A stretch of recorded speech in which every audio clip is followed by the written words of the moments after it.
n'était pas seul. LVMH, du français, j'allais dire, mais de l'homme le plus riche du monde, a déménagé en Pologne. Il avait encore des économies à faire. Il nous parle d'Europe sociale, mais nous sommes dans l'Europe du dumping social. C'est aussi la question du respect du vivant. Juste un exemple sur ce sujet. On a un député européen qui est finistérien, qui était avant au Parti Socialiste, qui est aujourd'hui chez les macronistes. Il s'appelle Pierre Karleskind. Pierre Karleskind, il y a 2 ans, il a fait voter un amendement qui a empêché l'interdiction des gros chaluts dans les zones marines protégées. C'est une honte.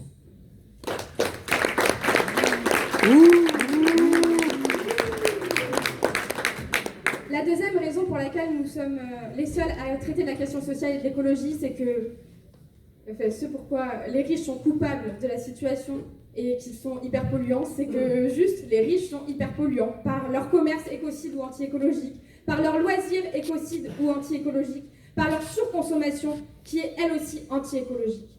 Sauf que s'il y a des écocides, s'il y a des crimes contre l'environnement, c'est bien qu'il y a des criminels. Et là ce soir j'ai envie de vous poser une question. Pourquoi, à votre avis, c'est plus facile pour les riches de fantasmer comment ils vont survivre à la fin du monde plutôt que de l'empêcher? Avec Renew et le Rassemblement national majoritaire, on est condamné climatiquement et soumis au lobby. Je vais vous parler maintenant de notre programme, parce que face à leurs actions, il y a notre programme, qui est source d'espoir. Nous, premièrement, on chasse les lobbies. On chasse les lobbies du Parlement européen. Comme ça, c'est le peuple qui s'intéresse aux questions politiques. On abolit les règles anti-service public dont j'ai parlé avec la règle des 3%. On met fin aux accords de libre-échange et on propose des nouveaux traités respectueux et à la hauteur de l'urgence. On encadre les marges et les profits de l'industrie agroalimentaire et de la grande distribution, qui, eux, se gavent sur le dos du peuple.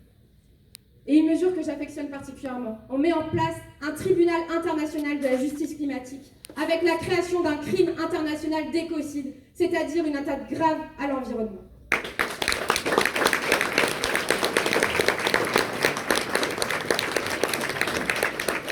Une dernière mesure qui me fait plaisir, c'est qu'on taxe les biens et les loisirs écocides des multimilliardaires. Donc les jets privés, les yachts, bon, ça passe à la caisse. On fait en sorte que la formation soit accessible au plus grand nombre. Anaïs a parlé de l'intérêt de l'université. Nous, on veut une université ouverte à tous et toutes, avec une allocation d'autonomie, au seuil de pauvreté à toute la jeunesse, pour permettre justement à toute cette génération de se former, d'accéder à l'esprit critique et de répondre aux grands enjeux écologiques bien sûr, mais aussi sociaux et démocratiques.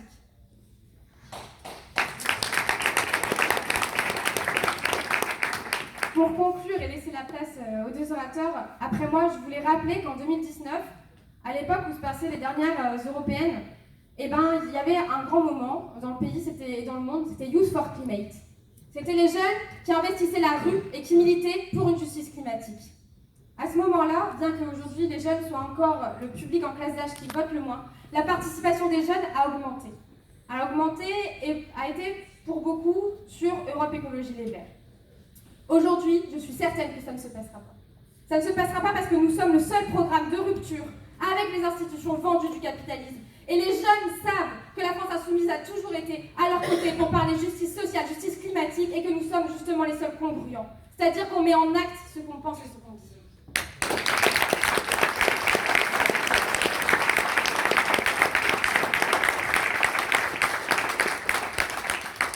Car nous, à la France insoumise, sans compromission, sans danser comme le font certains, sans se résigner, nous combattons localement, nationalement, dans les médias et par les mots. Et nous imposons les mots d'ordre. La règle verte, la planification, les ultra-riches, les super-profits, les prix planchers, c'est nous qui imposons nos mots d'ordre. On les fait imprimer. Certains essayent même de nous les piquer, et même les macronistes, sauf qu'ils n'y mettent pas le fond que nous, on y met. Nous portons le seul programme viable pour l'avenir, pour un avenir en commun. Alors il n'est pas l'heure de se résigner, parce qu'avec les paramètres de cette élection de 2019, avec le travail que la France insoumise a fait depuis tout ce temps, si 50% des électeurs et des électrices de Jean-Luc Mélenchon aux présidentielles dernières vont voter, on fait 20%.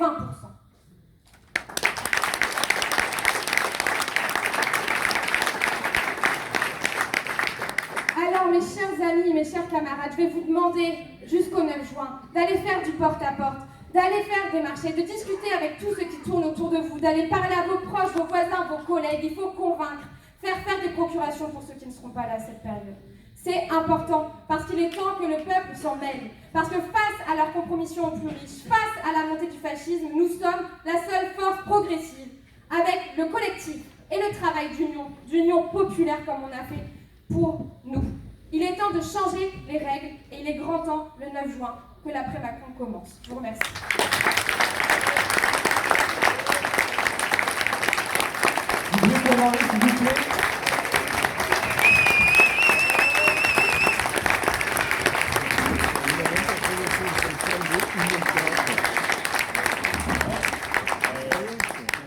Merci beaucoup, Marie, pour ce discours.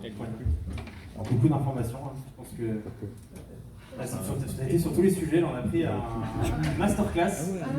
Je pense qu'il y a un Mozart de la finance qui vient de venir écouter les choses que tu as à dire. Toujours pour faire local, le prochain intervenant, Pierre Cadara, qui va venir candidat lui aussi en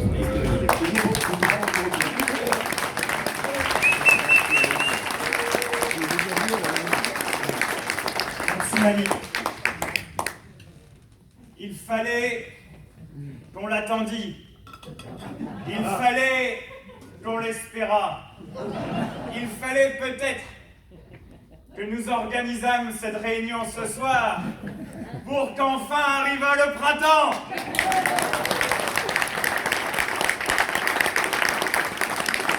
après-midi, le soleil s'est levé.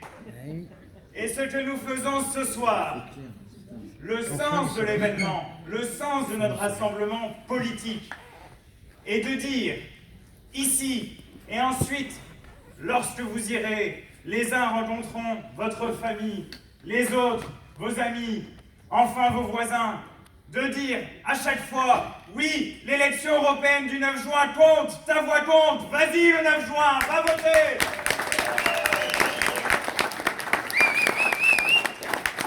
Merci, bien sûr, parce qu'à chaque moment que nous organisons un tel événement, eh bien, il faut de l'énergie militante, il faut du travail, il faut aller chercher les gens qui sont ici. Nous sommes nombreux, c'est une bonne nouvelle. Merci à tous ceux et toutes celles qui ont permis cela. Merci, enfin, à Anaïs, à Marielle, à Marie, à Mathilde qui est venue. Le combat est commun. La liste que nous portons et cette campagne l'est également.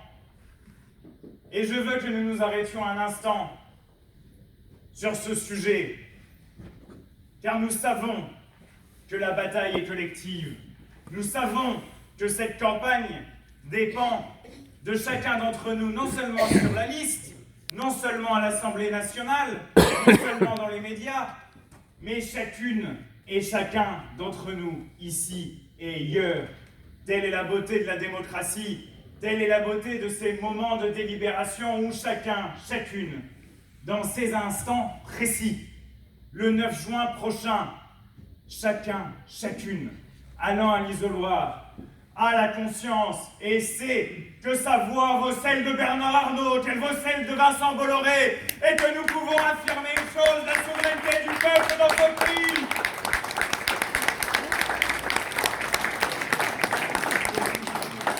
Voilà pourquoi nous demandons la force de tout changer. La force de tout changer, nous ne la demandons d'ailleurs pas pour nous-mêmes. Nous demandons à ce qu'à l'occasion du 9 juin, ce soit l'ensemble des citoyens qui se la donnent. Donnons-nous la force de tout changer.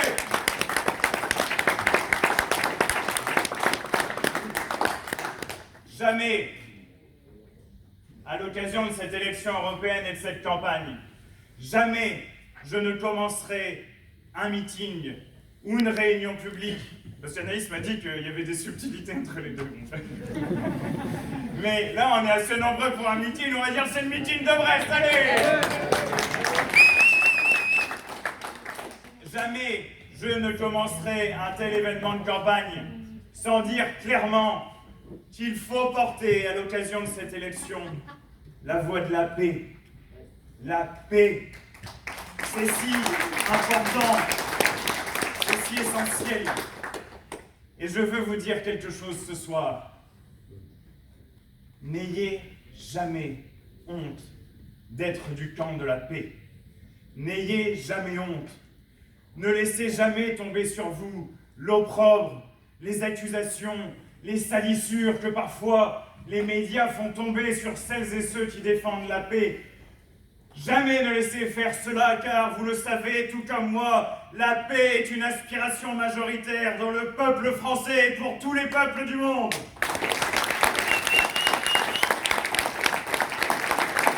Ayez, à l'heure où les armes parlent bien trop, en bien des endroits, ayez le courage de la paix.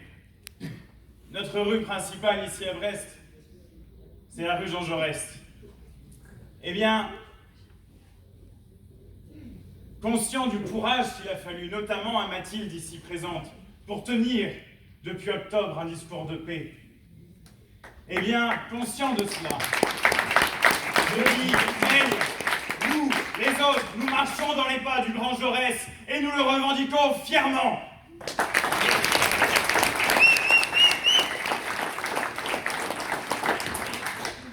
Ne vous laissez donc pas impressionner, mais vous n'avez pas l'air d'être du genre à vous laisser impressionner. Les dépenses militaires sont passées, sur les 10 dernières années dans le monde, de 1500 milliards par an à 2000 milliards par an. Le monde, voyez-vous, court à la guerre.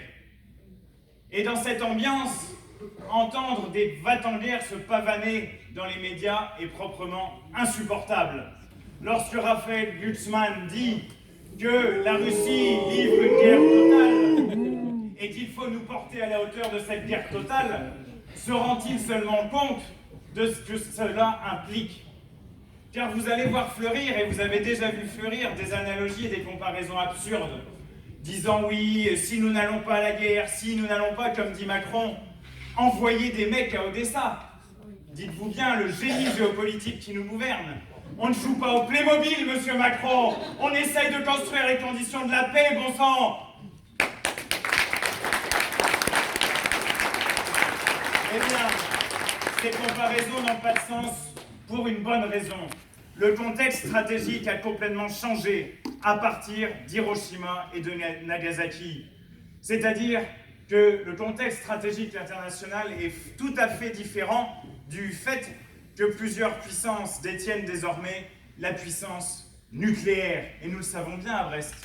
Nous le savons bien à Brest, car nous, ici, se trouve le centre névralgique de la défense nucléaire française. Et dans ce contexte de montée en tension, l'escalade peut mener à la confrontation entre puissances nucléaires. La seule voie raisonnable, c'est la paix. C'est la négociation.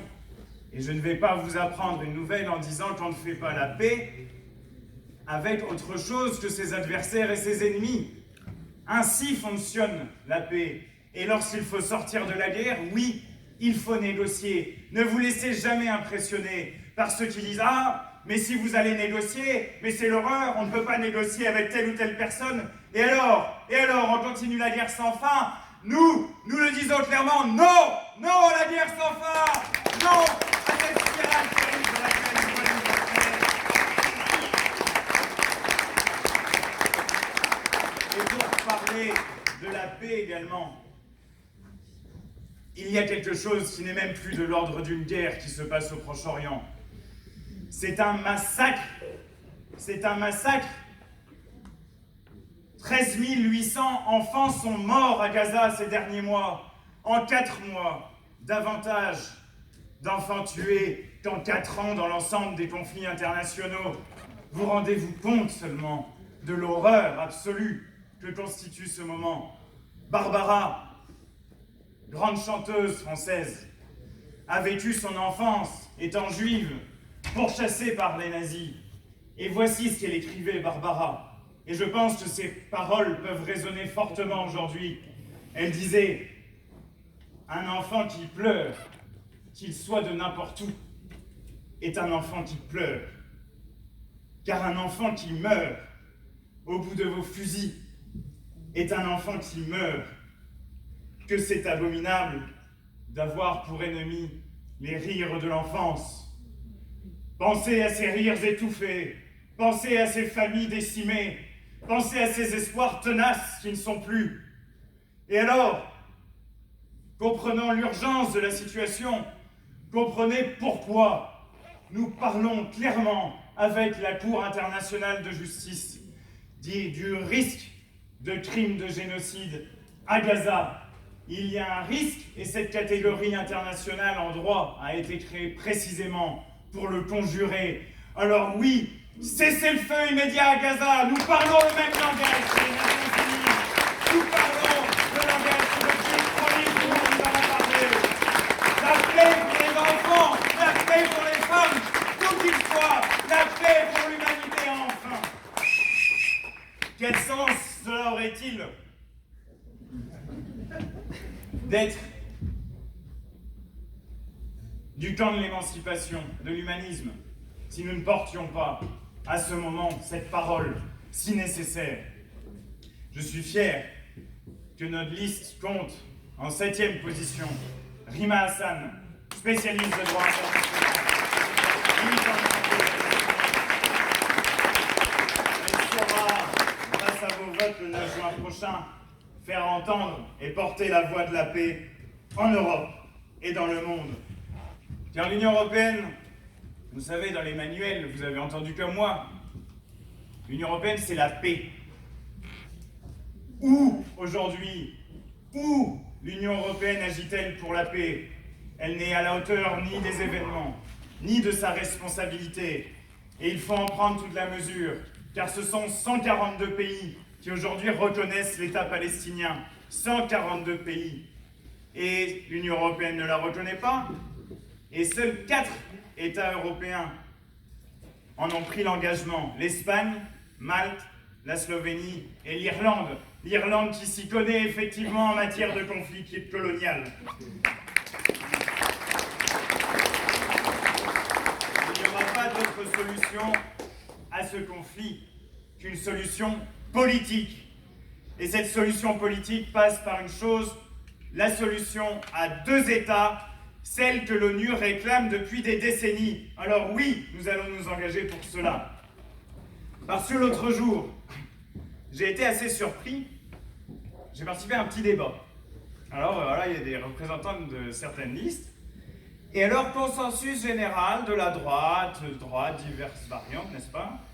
Les macronistes, Pierre Kerleskine, effectivement, dont Marie a parlé, bon voilà, tous ces gens, ça, bon. Pierre Kerleskine dit, oui, il faut défendre nos valeurs. La représentante de la liste du Parti Socialiste, oui, défendons l'Occident, dit-elle, ne se rendant sans doute pas compte de ce qu'elle disait alors.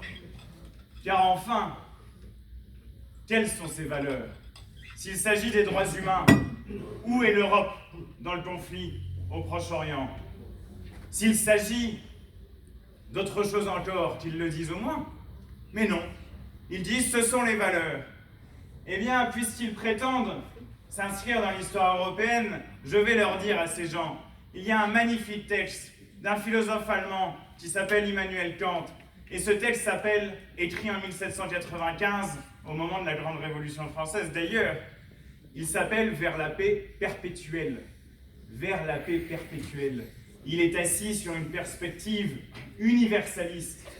Et je le dis très clairement, je vous le dis très tranquillement, nous ne connaissons pas de valeurs occidentales. La France et sa grande révolution connaissent des principes à valeur universelle, car nous sommes humains, tous semblables. Et c'est bien cela qui fonde la politique internationale que nous défendons et que nos représentants défendront. Dans la droite lignée des Lumières, de l'universalisme républicain et du socialisme français, nous en sommes l'héritage, les porteurs, comme nous sommes les héritiers de la nouvelle Union populaire, écologique et sociale de juin 2022.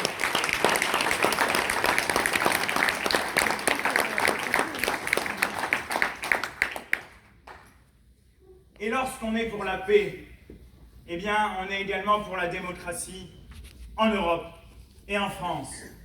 C'est d'ailleurs l'occasion pour moi de saluer, comme l'ont fait mes prédécesseurs à cette tribune, Fabian et Lénie, qui ont été agressés par l'extrême droite. Ici, Édouard, un militant, a été menacé nominativement. Nous ne céderons jamais, jamais face à cette intimidation, jamais face au racisme. Et nous mettons les mots sur ce que ces gens-là représentent, la violence. Voyez-vous, les républicains espagnols aux franquistes qui disaient « Vive la mort !» Et on va peut-être apprendre à faire comme ils faisaient dans les années 30. Eh bien, les républicains espagnols répondaient « Vive la vie, à bas la mort !» Et tout le monde disait « À bas, vive la vie, à bas la mort !»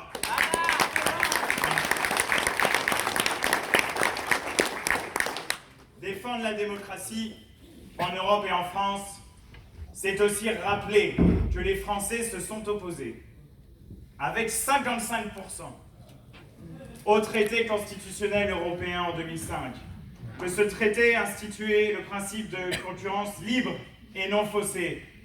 Eh bien, il a été réintroduit.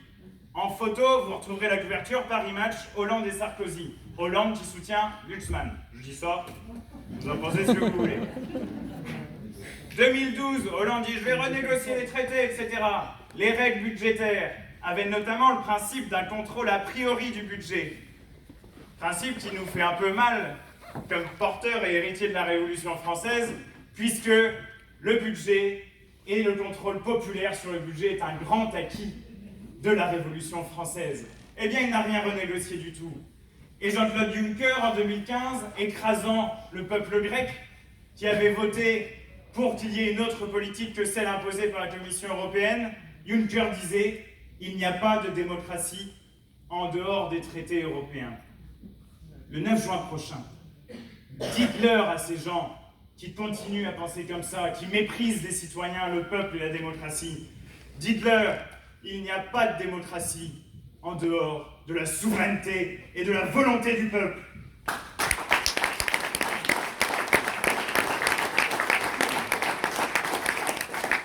Voici la culture de la paix qui est la nôtre. Elle s'inscrit d'ailleurs dans une des plus belles constitutions qu'on ait jamais écrites dans ce pays, la Constitution de 1793.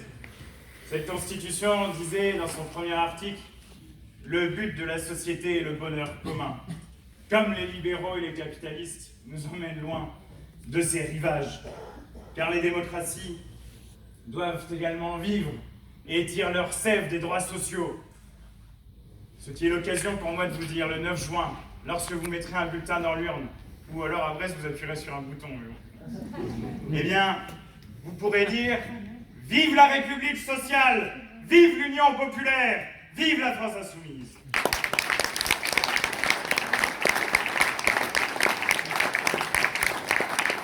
Les Gilets jaunes avaient d'ailleurs les premiers compris le lien intime qu'il y avait entre questions démocratiques et questions sociales.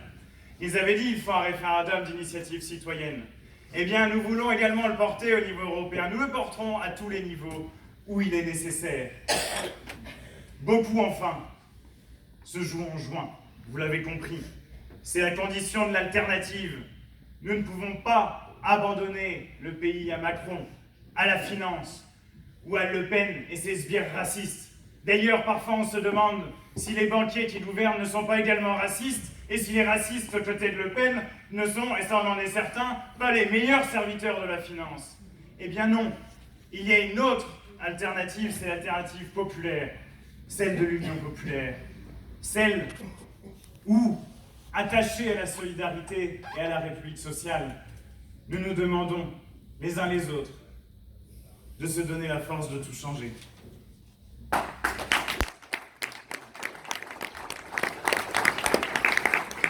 Le soleil est venu cet après-midi, j'ai commencé par ça. Faites fleurir ce printemps. Rendez le meilleur, rendons-nous meilleurs comme société en juin prochain. Et continuons pour terminer avec Barbara, car elle termine ainsi sa chanson. Et contre rien, et contre personne et contre rien, mais pour une rose entr'ouverte, pour l'accordéon qui soupire, et pour un souffle d'abandon, et pour un jardin qui frissonne, et vivre passionnément, et de combattre seulement qu'avec les feux de la tendresse, et faire jouer la transparence au fond d'une cour au mur gris, où l'aube aurait enfin sa chance. Vive la paix, vive la démocratie, vive l'Union populaire!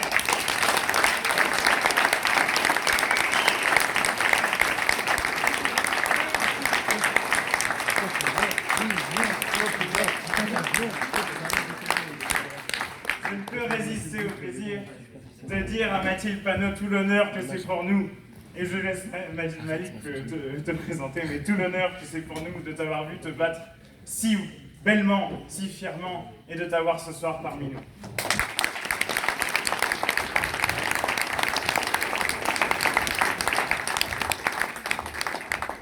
Merci beaucoup Pierre-Yves.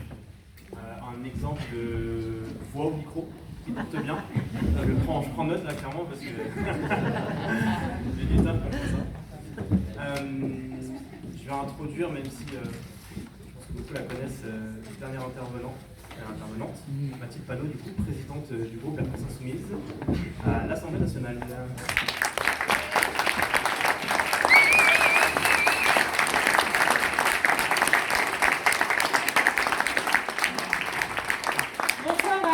Et à tous, merci beaucoup Malik, merci à vous toutes et tous d'être si nombreux et nombreuses ce soir. D'abord évidemment un immense merci aux militantes et aux militants qui ont fait que nous soyons dans cette salle remplie ce soir à Brest.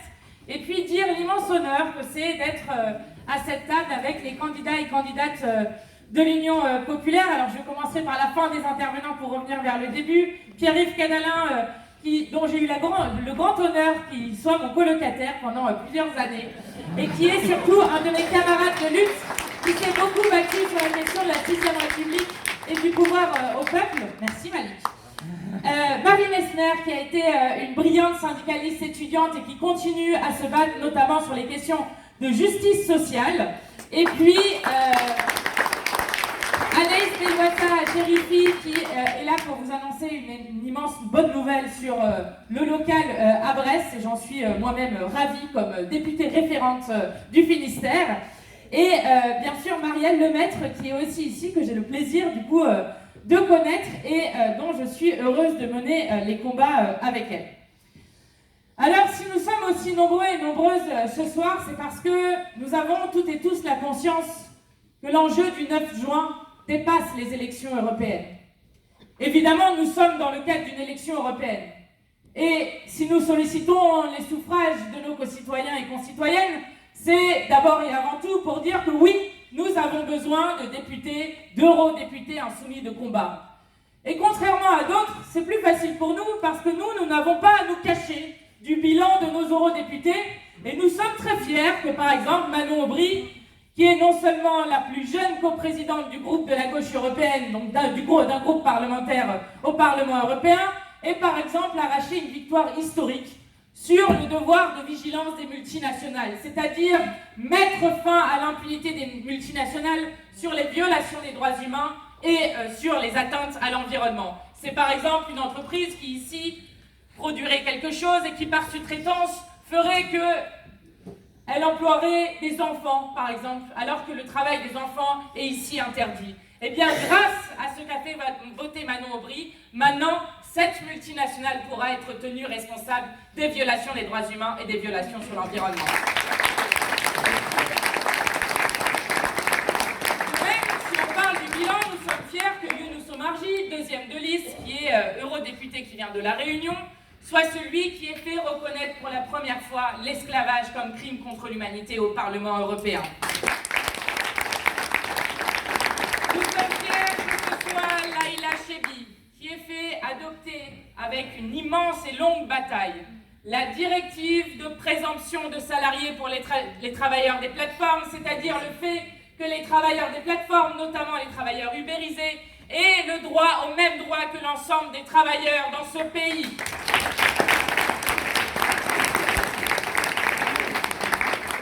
De même que nous sommes fiers que le groupe parlementaire insoumis, dans lequel siège la délégation insoumise, le groupe de la gauche européenne, soit le seul groupe au Parlement européen qui ait voté à l'unanimité contre tous les traités de libre-échange au Parlement européen.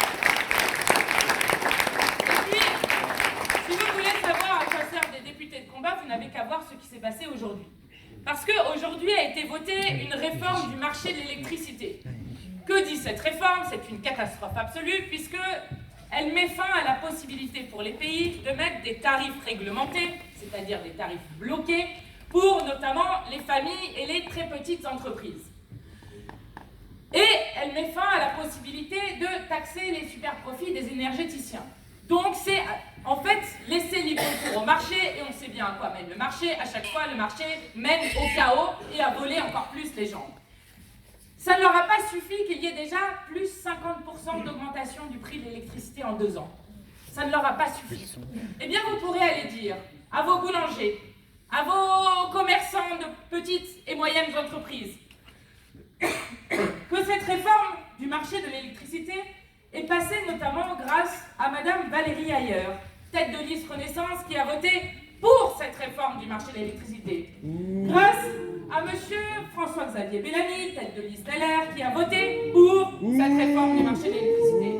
Grâce à Madame Marie Toussaint, tête de liste écologiste, qui elle aussi a voté pour cette réforme du marché de l'électricité. Grâce à Monsieur Glucksmann, qui lui était absent. Juste, il n'était pas là pour quelque chose qui est extrêmement important pour le porte-monnaie des Français et des Françaises, il n'était pas là. Et puis, grâce à M. Bardella, qui pour une fois, miracle, a trouvé le chemin du Parlement européen, mais a trouvé le chemin pour courageusement s'abstenir sur cette réforme du marché de l'électricité. Eh bien, Manon Aubry et le groupe parlementaire que nous, Insoumis, avons avec le groupe de la gauche européenne est le seul groupe à avoir voté contre cette réforme du marché de l'électricité.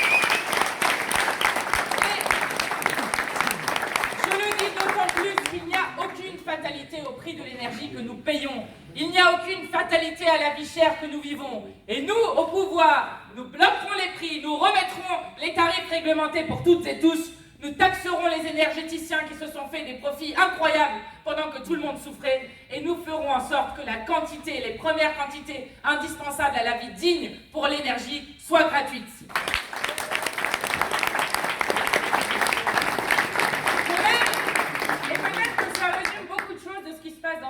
Dans cette élection européenne, de même que nous sommes fiers d'avoir des eurodéputés insoumis qui ont voté contre le pacte asile et immigration qui, lui, a été voté hier. Alors, qu'est-ce qui contient ce pacte asile et immigration? Bon, comme d'habitude, on essaie de refouler encore plus, de réprimer encore plus celles et ceux qui essayent juste de trouver une vie digne et un autre avenir. C'est en fait la suite de la loi immigration qui a été votée à l'Assemblée nationale en décembre. Je rappelle que